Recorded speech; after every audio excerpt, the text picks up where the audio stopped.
Amados hermanos y amigos, estos días cuando he estado con vosotros en las discusiones de grupo, yo me hacía la ilusión de que se me ahorraría el tener que dar esta ponencia esta mañana, ya que he constatado que casi en cada ocasión pues surgía el tema que yo voy a desarrollar ahora. Esto es un indicio que viene a justificar, a avalar lo que yo escribí al comienzo de esta ponencia, que es imposible hablar de la evangelización sin hacer alguna referencia a la Iglesia, como igualmente es imposible hablar de la Iglesia sin mencionar la evangelización. Son dos realidades distintas pero inseparables. La Iglesia nace de la evangelización surge de la Iglesia. Evangelización e Iglesia, dos realidades inconfundibles e indivisibles. No podemos confundirlas porque la Iglesia es más que la evangelización, pero tampoco dividirlas, porque la evangelización no se concibe en el Nuevo Testamento aparte del contexto eclesial.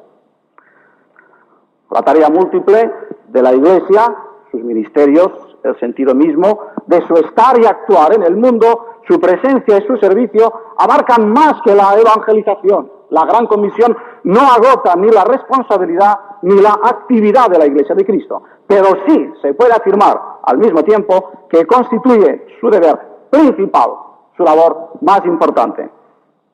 Es a la Iglesia que el Señor entrega el mandato misionero. Es a la Iglesia que se le recuerda luego en el libro de los Hechos dicha responsabilidad, en el momento solemne, el más solemne, de la ascensión del Señor victorioso, resucitado a la diestra del Padre. Y es en Pentecostés en donde se pone rápida y gloriosamente de manifiesto que la misión pertenece a la misma esencia de la Iglesia, en tanto que tal Iglesia. La Iglesia acaba de nacer en Pentecostés y ya evangeliza, surge a la vida por el poder del Espíritu Santo y ya es misionera. Ya convierte, mediante el primer discurso de Pedro, a más de 3.000 personas.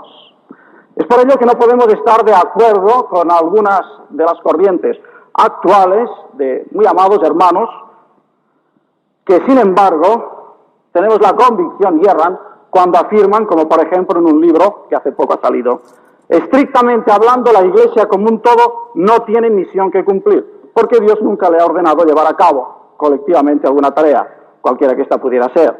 Toda comisión divina es dada al creyente en lo particular.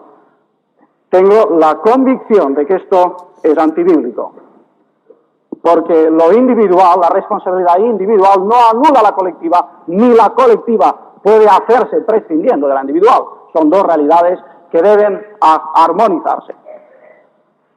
Evangelización e Iglesia. Iglesia e evangelización. La Iglesia que no evangeliza es menos Iglesia. Menos Iglesia. La salud espiritual de una asamblea, de un grupo de redimidos, puede medirse, entre otras cosas, por su celo, por su trabajo evangelístico, por su pasión para alcanzar a los de afuera y a los de adentro, como se nos señalaba esta mañana, con el mensaje del Evangelio. La evangelización constituye así una señal de vida en la Iglesia. Su ausencia es un signo evidente de decrepitud o deterioro. La Iglesia que no evangeliza se fosiliza. La Iglesia que no evangeliza se fosiliza y se convierte en una reliquia de museo. Pero asimismo la evangelización que pierde de vista a la Iglesia, que pretende el trabajar sin ella, ignorándola o soslayándola, es menos misión. Aunque haya un gran celo, aunque haya una gran cantidad de métodos, de trabajos, si se hace aparte de la Iglesia o sin tener en cuenta la Iglesia, es menos misión y por consiguiente más pobre e ineficaz. Alguien ha escrito en Hispanoamérica que ese tipo de evangelización que quiere prescindir de la Iglesia o la soslaya es un aborto en vez de un nuevo nacimiento. Y son abortos lo que resulta de muchos tipos de decisión que no incluyen en ellos mismos, en la decisión, el compromiso de unirse al pueblo de Dios. Así pues, es imposible el hacernos las preguntas: ¿qué es la evangelización? ¿Qué es la Iglesia por separado? Aisladamente, aunque fuera por razones de método, tan inextricablemente unidas se hallan ambas realidades. La respuesta que demos a una de las cuestiones, ¿qué es la evangelización o qué es la Iglesia?, atañe a la otra, se interrelacionan. Es lo que vamos a comprobar enseguida, ahora, al hacer un estudio, el cual se encabeza con el interrogante: ¿qué es la Iglesia y cuál es su papel en la evangelización? ¿Qué es la Iglesia? Digamos, en primer lugar, que la Iglesia es un acontecimiento antes que una institución. Cuando el Nuevo Testamento se refiere a la Iglesia, la palabra griega que emplea, ya lo sabéis, es eclesia. ¿Y qué significa el vocablo eclesia? Una asamblea de gente llamada y congregada. Así, por ejemplo, la Iglesia de Dios que está en Corinto, las iglesias de Galacia, los santos en Cristo Jesús que están en Filipos, la iglesia de los tesalonicenses, etcétera, etcétera. La raíz de la palabra eclesia está relacionada, pues, con el verbo llamar. De modo que la eclesia es la congregación, la asamblea de los llamados por Dios en Cristo para entrar a formar parte de una comunidad nueva, la comunidad de los hijos de Dios. La iglesia, cada iglesia, así, es una realidad, existe, viene a la vida porque algo ha ocurrido. Algo ha ocurrido. ¿Qué ha ocurrido? Que Dios ha llamado, que Dios ha convocado a su pueblo, lo ha congregado, lo ha reunido. Y luego convoca el mismo Señor a este pueblo para que vaya y anuncie la salvación y la comparta con otros. Cuantos responden con fe viva son incorporados a esta asamblea en donde el Espíritu Santo reúne y une a los suyos. Ahora bien, antes que institución, la Iglesia es acontecimiento. La Iglesia es el resultado de este obrar de Dios, de esta intervención de Dios en nuestra vida, de manera individual y luego colectiva. Así pues, si la Iglesia es institución, es acontecimiento, antes que institución, se puede dudar de que sea Iglesia cualquier entidad, cualquier agrupación, por más cantidad de títulos históricos o sociológicos que quisiera aportar, si ese cuerpo que se llama Iglesia no es el fruto del acontecimiento salvífico de Dios. La Iglesia en el Nuevo Testamento es siempre una reunión, una convocatoria, el fruto del llamamiento. Y es una reunión, una convocatoria que permanece, aunque temporalmente y físicamente los convocados se separen. Puesto que su membresía, en tanto que parte integrante de la Iglesia, permanece siempre intacta, continúa, vayan a donde vayan, los miembros de la Iglesia. Luego, como vamos a ver más adelante, esto apoya la tesis de que la Iglesia es más que el templo. De ahí que la Iglesia sea llamada, en metáforas, esposa, cuerpo de Cristo, expresiones con las que se quiere advertir en contra de una definición demasiado estática o legalista de la pertenencia a la comunidad de los santos. La esposa sigue siendo esposa, aunque el marido tenga que ausentarse por unas horas o por unos días. Es decir, que la realidad de ser hermanos en Cristo, de ser hijos de Dios, es una realidad que está por encima de las posibilidades de contacto, de asociación. Somos siempre Iglesia, si somos redimidos por Cristo. Ahora bien, este sentirnos Iglesia, y quiero subrayarlo, quiero enfatizarlo porque tengo la convicción que es una de las necesidades del pueblo evangélico, es que sentirnos Iglesia es realmente una de las cosas más apremiantes en el día de hoy. Y no solo entre nosotros, en España y en Portugal, sino que, como alguien ha escrito para el Congreso Mundial de Evangelización que va a celebrarse en Lausanne, la doctrina de la Iglesia no ha recibido la adecuada atención en el evangelismo contemporáneo. Y esto parece ser que es un defecto general entre casi todas las iglesias evangélicas en todo el mundo, pero que afortunadamente está siendo reconocido en los tiempos actuales. Ahora bien, yo creo que el problema no solamente estriba en la formulación de la doctrina correcta de la Iglesia, aunque ello indudablemente es la premisa básica, sino en la vivencia de la misma, en sentirnos iglesia. Sentirnos iglesia no solamente cuando estamos en el templo, sino sentirnos iglesia cada día y cada hora, cada instante. Sentirnos iglesia cuando actuamos en movimientos especializados, sentirnos iglesia cuando estamos en el culto el domingo por la mañana, pero también sentirnos iglesia en el trabajo y vivir aquella realidad vital, orgánica, que vivía el apóstol y le hacía exclamar que el problema de un miembro del cuerpo es el problema de todo el cuerpo. En segundo lugar, la Iglesia universal y las iglesias locales. Generalmente hablando, el Nuevo Testamento concede dos acepciones al vocablo eclesia. Uno es su sentido universal. En Mateo 16, 18, cuando el Señor dice, edificaré mi iglesia. Aquí la iglesia es la reunión de todos los redimidos de todos los tiempos, en todos los lugares. Luego, su sentido más específico, el local, en el mismo Evangelio de Mateo, capítulo 18, versículo 7. Cuando surge una cuestión, un problema interno, y dice, dilo a la iglesia, es decir, a esta asamblea concreta que se reúne en un lugar determinado, en un tiempo específico. A mí, por lo menos personalmente, me gusta, es casi una regla en mis escritos, el trazar la palabra iglesia con mayúscula cuando se refiere a la iglesia universal y en minúscula cuando se refiere a la iglesia local. Aunque con ello, desde luego, no pretendo instaurar ninguna clase de dogmatismo. Es simplemente algo que lo hago para una claridad que me ayuda a mí mismo. La iglesia local viene a ser como una manifestación de la iglesia universal en el espacio y en el tiempo. Bíblicamente hablando, la iglesia local no es tanto una parte, un fragmento de la iglesia universal, como una expresión concreta y geográfica de esta. Es decir, la iglesia universal no es la suma de las iglesias locales. Quizá en algún sentido pueda hablarse de esta suma, pero las matemáticas tienen muy poco que aportar a la comprensión de la naturaleza de la iglesia local y la universal. Los números no cuentan mucho en la doctrina de la iglesia, la doctrina bíblica. El tamaño de una iglesia, el número de sus miembros, no es lo decisivo. Pablo habla incluso de una iglesia en una casa, Romanos 16:5. Así pues, la asamblea, la iglesia, la congregación, se mueve en dos ámbitos al mismo tiempo.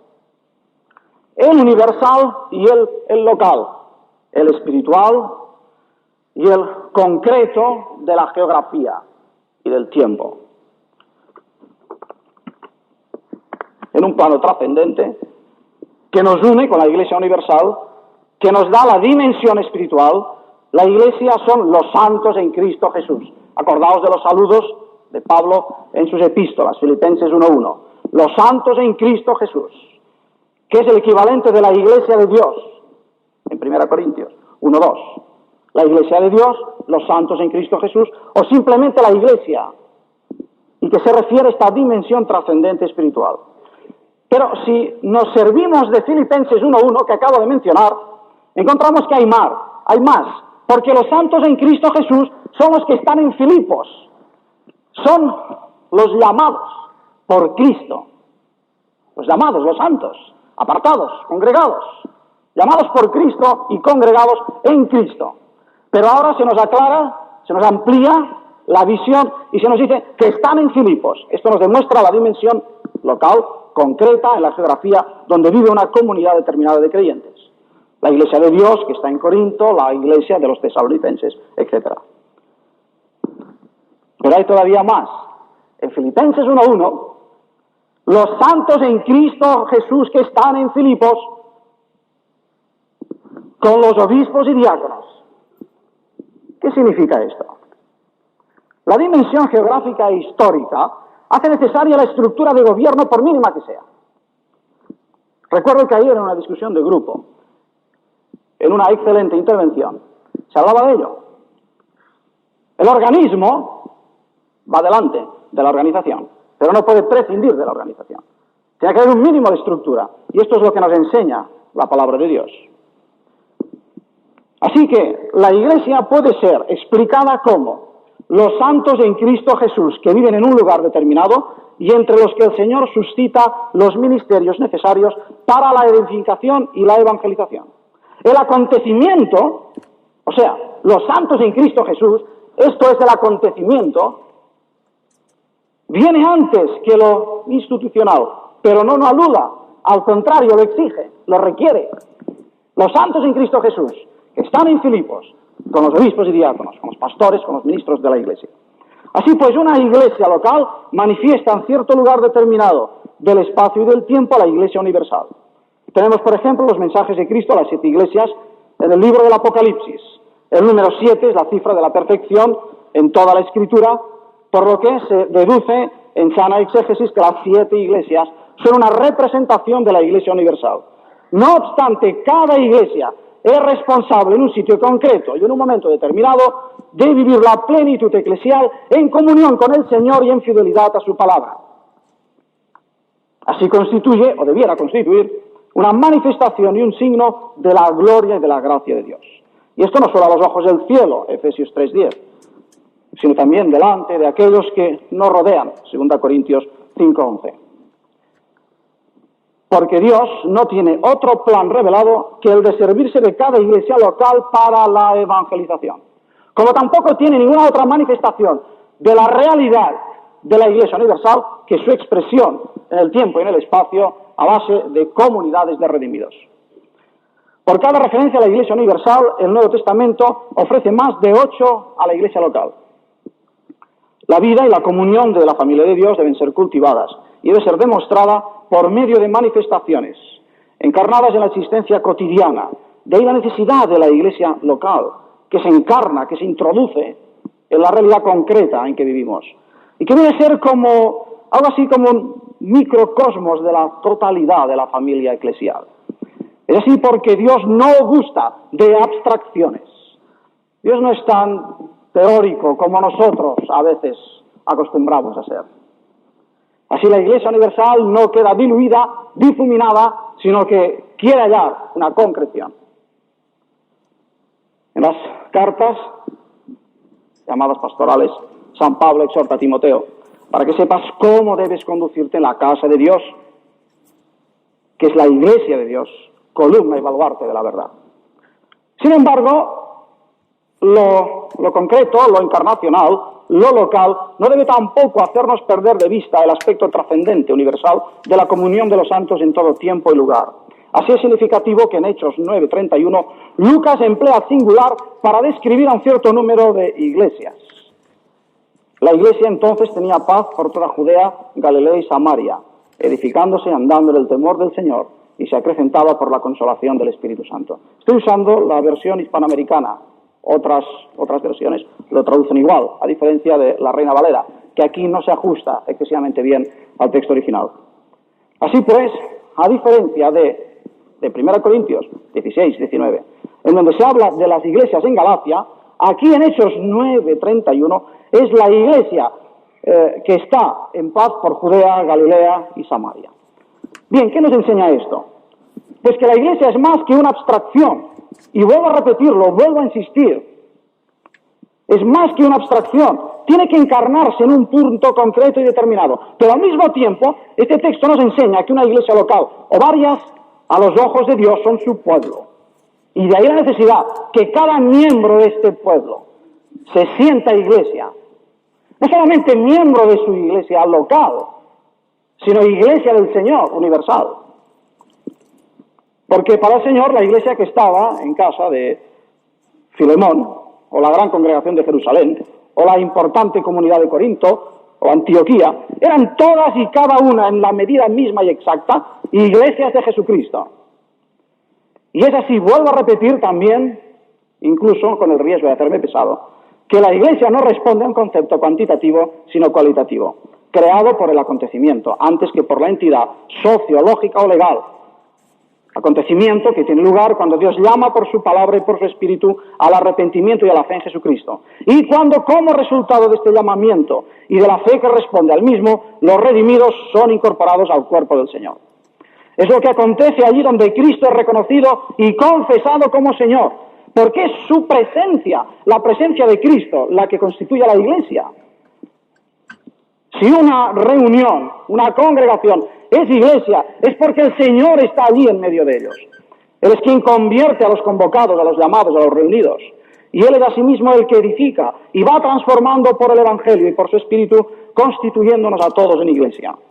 Una de las debilidades de la evangelización en nuestra época radica en la incapacidad de muchos creyentes y aún iglesias para comprender que la conversión no es una finalidad en sí misma, sino el medio a través del cual el converso es incorporado a una nueva humanidad para iniciar una nueva aventura. Deberíamos recobrar este sentido de la aventura que se inicia con la conversión. Y es en tanto que iglesia y viviendo como iglesias que esta nueva humanidad haya expresión, cultivando el amor, hallando alimento en la palabra y contribuyendo con los dones múltiples a la obra del Señor. Cierta clase de evangelismo en la actualidad actúa, a veces implícitamente, como si en la proclamación del Evangelio debiera silenciarse por completo a la Iglesia, eludiendo cualquier referencia a la misma. Pero al hablar de esta manera, se olvida que el que evangeliza, él también, lo quiera o no, es Iglesia. Si es un redimido de Cristo, es Iglesia. Por supuesto, la palabra Iglesia hoy tiene muy mala prensa, de acuerdo. Pero no vamos a solucionar el problema silenciando a la Iglesia, sino devolviéndole su sentido bíblico. Y no solo en teoría, sino en vivencia. No olvidemos que los de afuera prefieren sinceridad y no les gusta ser atrapados en el engaño de una evangelización que no les habla de Iglesia, pero que a la larga conduce a la Iglesia si es bíblica. Los jóvenes en particular, que son quizá los que más repugnan de la Iglesia, por lo que conocen, sin embargo, tampoco gustan de ambigüedades y de engaños de esta clase. Hasta que no revivamos la doctrina bíblica de la Iglesia en plenitud, no podremos tampoco revivir la práctica bíblica de la evangelización. Bien, y ahora pasamos al tercer punto. La doctrina bíblica enseña que la evangelización, si bien debe ser eclesial, no exige siempre que sea realizada en el lugar normal de cultos de la congregación. O sea, la evangelización bíblica gira en torno de la Iglesia, pero no necesariamente en torno del templo.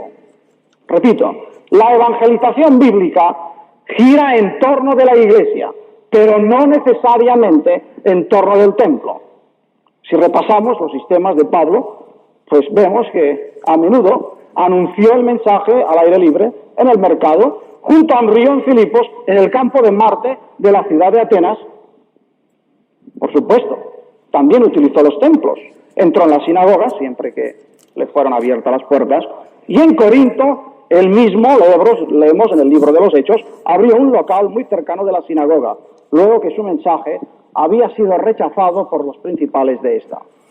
También el apóstol apreciaba las ventajas de poder exponer la palabra en lugares adecuados, pero no limitó jamás, no condicionó nunca la misión al templo. Si deseamos seguir sus huellas, deberemos aprender a ser tan flexibles como el apóstol, predicando a tiempo y fuera de tiempo, en el templo y fuera del templo. Así el Nuevo Testamento no nos autoriza para sostener ninguna de dos posturas extremas que hemos visto a menudo enfrentadas. Una, la de quienes afirman que la evangelización solo debe realizarse en el templo y con la congregación. Y la segunda, la de los que insisten que la Iglesia antigua, la Iglesia apostólica, solo evangelizaba fuera de los lugares de culto. La verdad es que, sea Pablo o Pedro o Juan, la Iglesia apostólica evangelizaba en todo lugar y por todos los medios a su alcance.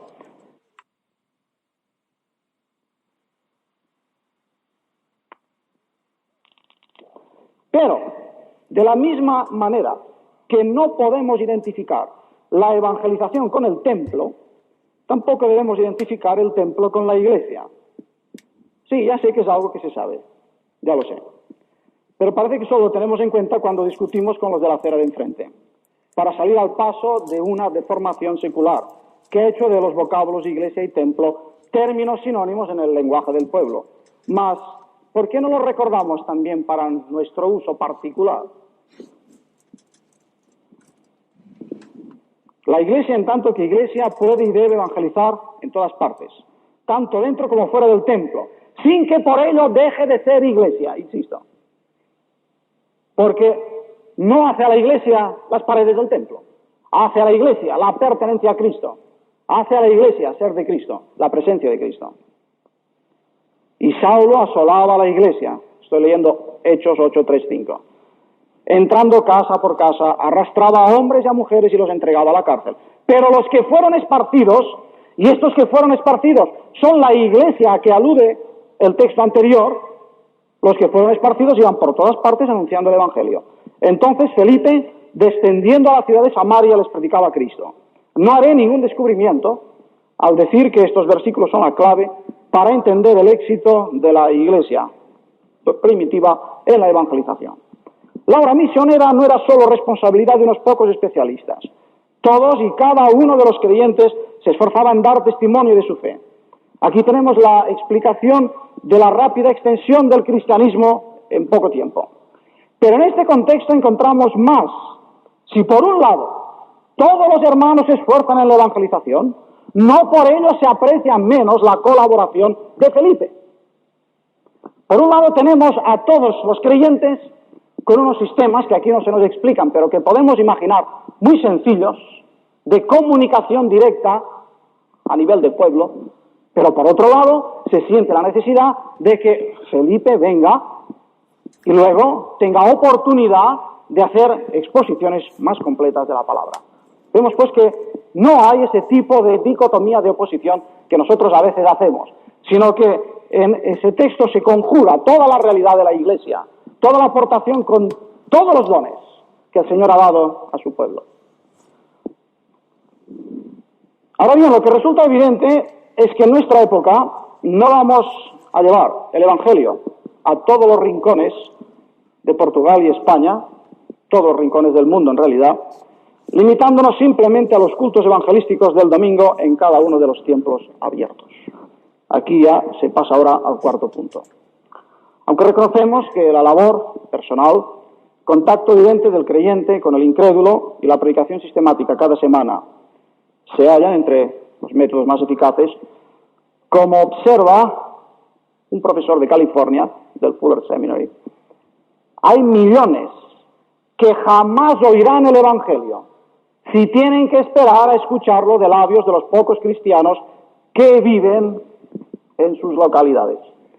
4 de cada 5 personas no cristianas en el mundo hoy están fuera del alcance evangelístico de sus vecinos cristianos. Sería interesante una estadística de la parte que nos corresponde de promedio en Portugal y España. No podemos olvidar la época, el siglo en que vivimos. Es la época de la explosión demográfica, la superpoblación. El último Nobel de Medicina, el doctor Konrad Lorenz, cataloga como el primero de lo que él llama los 8 pecados mortales del hombre civilizado. Y a la que siguen la contaminación, el crecimiento industrial incontrolado, la degradación genética, la quiebra de la continuidad histórica y las armas nucleares.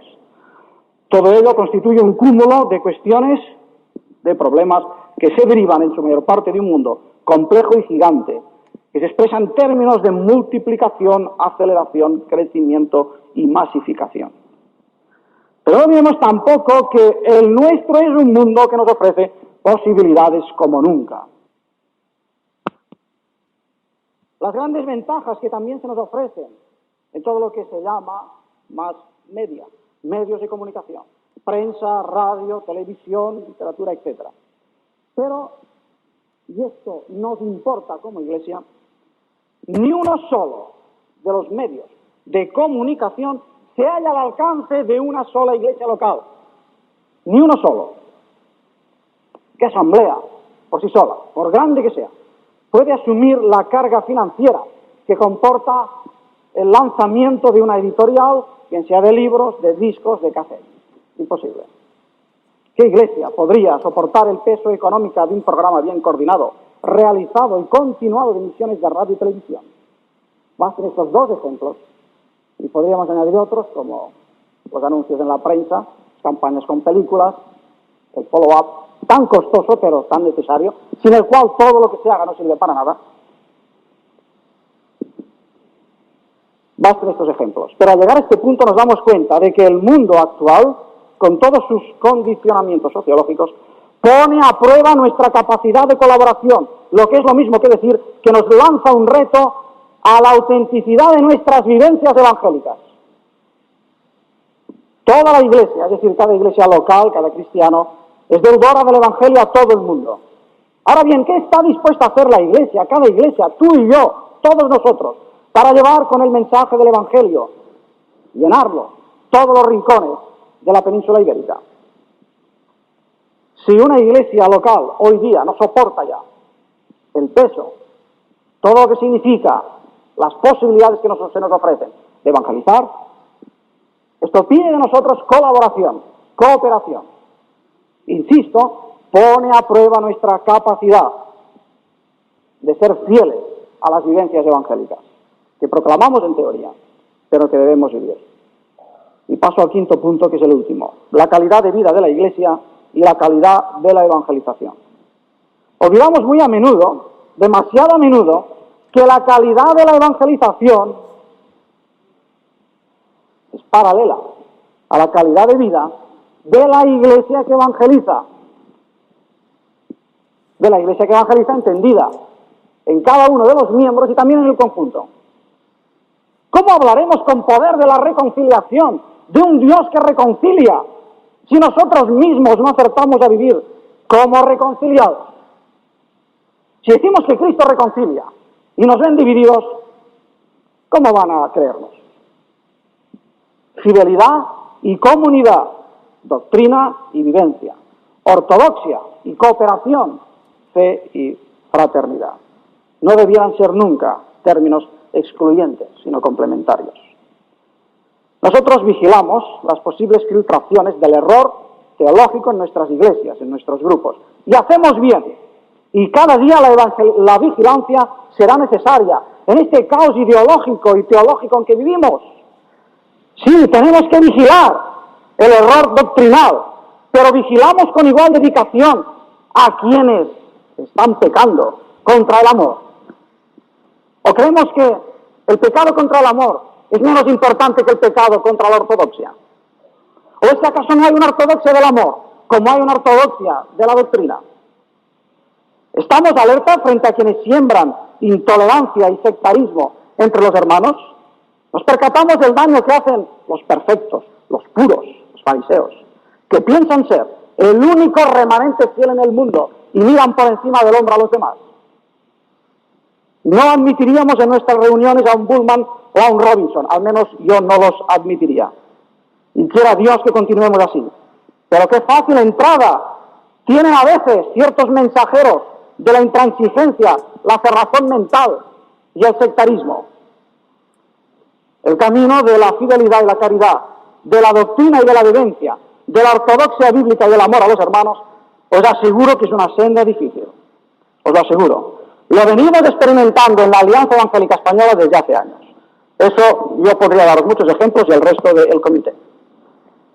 Allí se reciben golpes de diestra y de siniestra, del lado sincretista y del lado oscurantista, de los liberales y de los santones, de los saduceos y de los fariseos, por igual. Para unos somos estrechos, intransigentes, anacrónicos. Para los otros somos demasiado amplios o tolerantes y no lo suficientemente celosos de la fe. Nos equivocaríamos si pensáramos que todo esto no tiene que ver con la evangelización. Tiene que ver y mucho. Porque, lo repetimos, la calidad de la evangelización depende, y mucho, vuelvo a insistir, de la calidad de vida que practica la comunidad que evangeliza. No es lo mismo que el mundo pueda exclamar, mirad cómo se aman, era la exclamación de los primeros siglos, a que tenga que decir, mirad cómo se pelean. Si tan solo sabemos coexistir unos al lado de los otros, pero no convivir unos junto a los otros, si la obra del Señor es interpretada únicamente en términos de lo que hace mi iglesia, o nuestra denominación, o nuestro grupo, o nuestra organización, basta esta actitud para que aquellos a quienes queremos evangelizar se alejen indiferentes o escandalizados según el talante.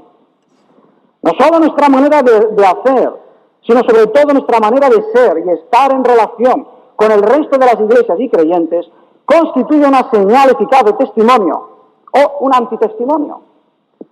Dice San Pablo en Gálatas 5:15, si os mordéis y os coméis unos a otros, mirad que también nos consumáis unos a otros. ¿Cómo esperar luego una eficaz tarea de evangelización?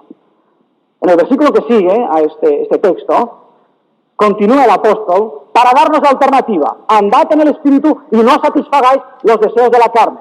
Así que, o nos mordemos o andamos en el Espíritu. ¿Cómo hablaremos del perdón al incrédulo si no sabemos perdonar al hermano?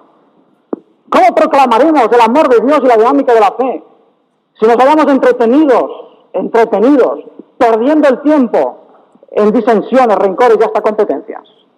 El mundo, en este caso más específico Portugal y España, tiene derecho a contemplarnos porque a griegos y a no griegos somos deudores, a sabios y a no sabios, Romanos 1, 14 y 15. Los sabios inquirirán por nuestras vivencias eclesiales, tanto como por nuestra teología de la Iglesia, y podemos estar seguros que se sentirán más atraídos por la armonía entre vivencia y creencia que por todas nuestras habilidades y nuestro ingenio en recetas y técnicas evangelísticas. Y los no sabios, sin interés por la teología, indagarán por nuestro amor. Alguien ha dicho, creo que fue un gran místico español, que en el último día seremos examinados en la asignatura del amor. Yo creo que estamos siendo ya examinados ahora. Y tienen derecho a pasarnos el examen, tienen todo el derecho. Porque Jesús dijo que en esto conocerán todos que sois mis discípulos, si tuviereis amor los unos con los otros. Como bien dice el autor que antes he mencionado, Francis Schaeffer, esta es la señal del cristiano, la marca que debiera identificarnos, el amor. Y como sugiere el mismo autor, estamos tan obligados a la ortodoxia del amor como a la ortodoxia de la doctrina, porque en esto conocerán que sois mis discípulos. No podemos olvidar tampoco que si la Iglesia quiere ser evangelística, tiene que ser bíblica. Si es bíblica, se somete a la palabra. Si se somete a la palabra, tiene que escuchar cuando la palabra le habla del amor, la cooperación, la fraternidad. ¿Por qué no se ha incorporado a la Iglesia simplemente para obtener un carnet de membresía? Se ha incorporado a la Iglesia para vivir la fraternidad eclesial. Nuestro compromiso con Dios en la conversión, y no voy a detenerme en algo que se dijo ya estos días, el Señor no dijo id y convertid, aunque se incluye en el mandato, sino id y haced discípulos. Muy interesante porque significa que el discipulado comienza justo en el minuto exacto después que sigue la conversión. Y si no es así, no es conversión auténtica. Pero si somos discípulos, y el discípulo es aquel que aprende de su Señor que el amor es una exigencia tan grande como la ortodoxia en la doctrina. Porque tan inspirado estaba el apóstol Juan cuando escribía: el que no ama no ha conocido a Dios, porque Dios es amor, 1 Juan 4:8, como cuando redactaba: ¿quién es el mentiroso sino el que niega que Jesús es el Cristo? Este es el anticristo, el que niega al Padre y al Hijo. 1 Juan 2:22. En 1 Juan 2:22 se nos da una afirmación doctrinal que hemos de guardar, hemos de conservar. Pero también en esa misma epístola se nos recuerda que el que no ama no ha conocido a Dios. El que no ama no ha conocido a Dios. Y tan bíblico es cuando el mismo apóstol Juan escribe: en el principio era la palabra y la palabra estaba con Dios y la palabra era Dios, como cuando luego escribe, recogiendo las palabras de Jesús, que os améis los unos a los otros como yo os he amado. Y tanto nos obliga Romanos 12:10 como 3:28. Tanto nos obliga el amor como la justificación por la fe. El amor solo tiene un condicionamiento, la verdad. La verdad. Que nadie se equivoque. No estoy intentando relativizar la verdad. Se equivocaría mucho y no me conocería. Porque somos llamados a amar en la verdad y a seguir la verdad en amor. Efesios 4:15 y 2 de Juan. Aquí el pensamiento de Pablo y el de Juan se complementan. Para Pablo, la verdad debe ser seguida en el amor. Muchos a veces utilizan la verdad como un garrote. Pero dice que no, que la verdad debe ser seguida en el amor. Y el amor, dice Juan, debe ser expresado en la verdad, dentro del contexto de la verdad, no pasando por encima de la verdad. Esta es la enseñanza bíblica. El control que la verdad debe ejercer en el amor no tiene nada que ver, sin embargo, con sectarismos. El amor no tiene que estar limitado por nuestros particularismos. No estoy afirmando que debamos renunciar a nuestras peculiares convicciones, todo lo contrario. Se trata de ser fieles a todo el consejo de Dios, que no permite la parcialidad divisiva de quienes utilizan sus tópicos para no sentir el deber de amor al hermano y de cooperar con él. Queremos todo el consejo de Dios. Y todo el consejo de Dios nos habla de la creencia y de la vivencia, de la ortodoxia de la doctrina y de la ortodoxia de la vida. Por algo hemos deseado que una confesión de fe, para unos demasiado explícita, los saduceos dicen que es demasiado explícita, pero para otros, los fariseos, es muy poco explícita. Hemos deseado que una confesión de fe presidiera, enmarcara y dirigiera las reflexiones de este Congreso Ibérico. Porque no queremos relativismos, pero tampoco sectarismos. Lo único que justifica la separación es la doctrina, pero la doctrina expresada, expuesta y vivida en amor. La doctrina bíblica básica fundamental, no las modas o los modos, no las tradiciones, no los personalismos, no el individualismo vanidoso de quien mira con desdén a los demás.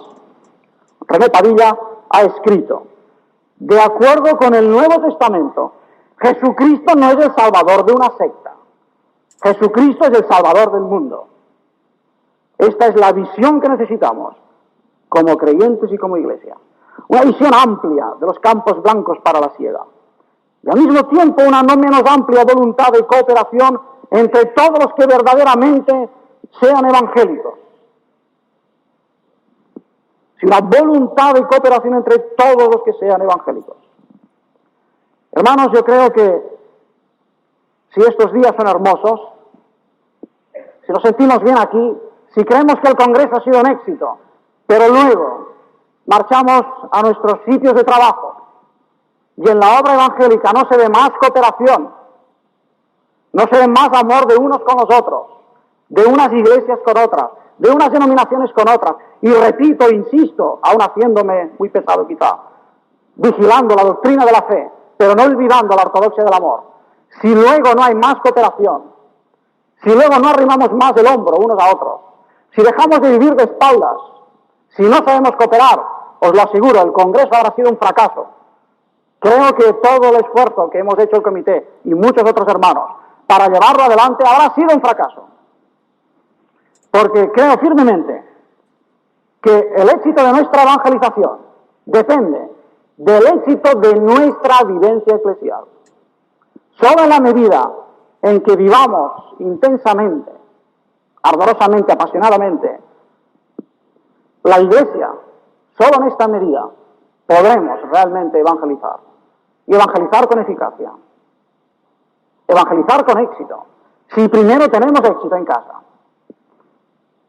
Acordémonos de esta visión a la que alude René Padilla, de que el Salvador no salva una secta. Está en consonancia con lo que dice San Pablo en Efesios 5, 25, 27. Y con ello concluyo. Dice que el Señor purificó a su iglesia en el lavamiento del agua por la palabra, a fin de presentársela a sí mismo, una iglesia gloriosa, que no tuviese mancha, ni arruga, ni cosa semejante, sino que fuese santa y sin mancha. Esta es la iglesia que puede evangelizar. Quiera el Señor hacernos esta iglesia.